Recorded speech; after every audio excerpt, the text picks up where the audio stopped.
Adakah tabaruk berkat rambut Nabi masih wujud setelah wafat? Tadi saya sebut sahabat menganggap masih ada.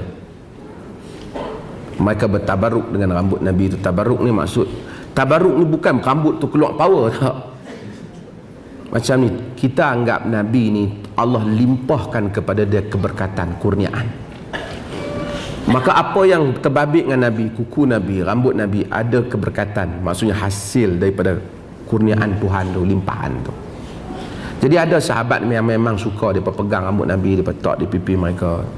Tapi mereka tak kata dengan jadi rambut ni mereka terus jadi Muslim yang baik kerana ada rambut tu. Abu Ayyub Al-Ansari, Nabi tidur di rumah dia. Dia ambil apa? Peluh Nabi SAW. Tu pun dia tak jual peluh tu.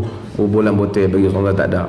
Abdul Rahman bin Auf niaga, dia pun tak jual aku ambil apa-apa. Nabi main selendang apa rendam ke je aku pasal Madinah, tak ada. Benda ni orang pun tak buat. Orang tak exploit benda ni. Tapi ia berlaku secara yang begitu natural. Begitu nature sekali. Dia berlaku.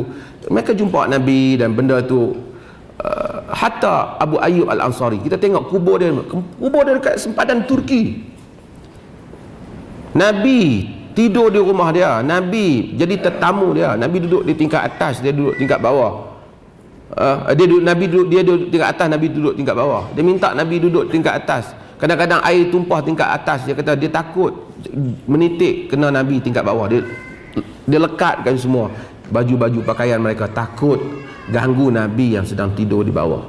Punya ra'i Rasulullah sallallahu alaihi wasallam, sahabat ta'zim Rasulullah sallallahu alaihi wasallam. Sayyidina Umar pernah buang corong air kat rumah Al-Abbas, kena air tu kena baju dia kotor. Patut Abbas kata, tergamak kau buang, dulu Nabi yang pasang corong tu. Sayyidina Umar pergi cari balik, dia pasang balik. Kita Allah kan kau nak bagi tahu Nabi yang pernah pasang. Betapa hubbun Nabi, sayangkan Nabi sallallahu alaihi wasallam, ta'zim Nabi sallallahu alaihi wasallam. Pun begitu Abu Ayyub mati dekat dengan sempadan di Turki kerana membuka sempadan Islam. Mereka tak pernah kata dengan hanya ada benda ni saja maka kita telah jadilah Muslim yang baik. Tak. Benda ini sangat sampingan dalam hidup mereka. Secara sambil lalu perkara itu berlaku dan ini dijadikan topik utama. Nak masuk dalam TV, kempen, keluar dalam surat khabar, di mana-mana cakap, beratur ambil. Ini apa makna ni? Kerana semua benda tu akhirnya termasuk hadis musalsal. Hadis musalsal ialah hadis yang mana satu orang buat apa yang dibuat oleh rawi dan rawi itu buat apa yang diruat oleh rawi yang sebelum sehingga kepada Nabi SAW. Al-Imam Al-Zahabi dalam kitabnya Al-Muqidhah menyebut bahawasanya majoriti, kebanyakan hadis musalsal ni tak sahih. Tapi siapa yang suka? Golongan yang cuba, dia kata dia mentakzimkan Nabi, tapi kalau kita tengok sebenarnya dia sedang membesarkan diri mereka sendiri supaya orang mengambil keberkatan itu daripada mereka. Maka hadis musalsal hari raya semua pakat pergi rumah Tok Guru hari raya, pegang tangan dia apa lebih kurang semua, dan kemudian yang penuh ialah kocek mereka. Saya bukan dengki, tapi inilah realiti yang berlaku dalam banyak keadaan. Walaupun yang diguna nama Nabi, yang dibesarkan sebenarnya kononnya orang ni ada darah Nabi dan seumpamanya, bukan Nabi akan yang besar. Kalau nak membesarkan Nabi SAW, besarkan ajaran Nabi SAW, besarkan kitab dan besarkan sunnah Nabi SAW. Baca sunnah apa yang ada dalam Quran dan amalkan apa yang ada dalam sunnah Nabi, dan ta'zimkan, agungkan kontens ajaran Nabi SAW. Kita tak boleh berjaya hanya pergi ada air ataupun simpan rambut, tapi kita akan berjaya apabila kita ittiba', mengikut sunnah Nabi. Dan itu semua rambut saya tak nafi tentang keberkatan itu, tapi hulu itu tidak betul.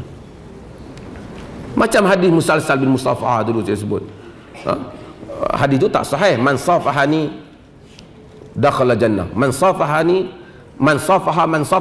dakhala jannah. Siapa yang salam aku masuk syurga, siapa yang salam dengan orang salam aku masuk syurga, dan seterusnya. Ada ustaz Indonesia, apa nama satu yang duk keluar dalam satu TV, dia keluarkan hadis itu musalsal bil musafaha, kemudian di Kedah semua pakat salam dengan dia dan rasa masuk syurga. Hadis ini bohong, dusta. Al-Hafiz Ibn Hajar sebut bohong dan dusta. Al-Zahabi sebut dalam Mizanul I'tidal, ini bohong dan dusta. Hatta ulama-ulama yang menghimpun sanad, yang suka dengan sanad, seperti Syekh Abdul Fattah Abu Ghuddah, dia juga menyatakan ini tak halal meriwayatkan hadis ini. Dia nukilkan daripada Al-Imam Suyuti, hadis ini dajjal. Tapi orang Malaysia suka salam dengan ustaz dapat masuk syurga. Orang telah salam dengan Sayyidina Umar, Sayyidina Umar tak buat majlis, mai kat salam dengan aku. Abu Bakar tak buat majlis itu, Ali tak buat majlis itu, untuk suar tangan dia supaya semua orang touch my hand and you can enter jannah. Benda ni orang tak buat. Tapi ghulu, akhirnya yang besar bukan Nabi, yang besar semua pakat duk. Masya Allah. Orang kata tu tengok Anas, ada orang pegang Sabit Al-Bunani pegang tangan Anas dan cium Allah, Masya Allah, tangan Anas yang pegang tangan Nabi. Ya betul. Tapi tak pernah pula Anas pergi rendam air minum sikit ni, pelan-pelan tangan tu. Benda itu berlaku sebagai, benda ni datang daripada feeling yang mendalam, cintakan Nabi SAW. Kemudian datang benda ni sebagai salah satu daripada kesan dia. Bukan benda yang hari ni macam instant me, bila mari masuk Islam dan kemudian orang dah nak pada Islam, tak apa nah, makan benda ni, sentuh benda ni, dan agama jadi kontang. Agama jadi kontang.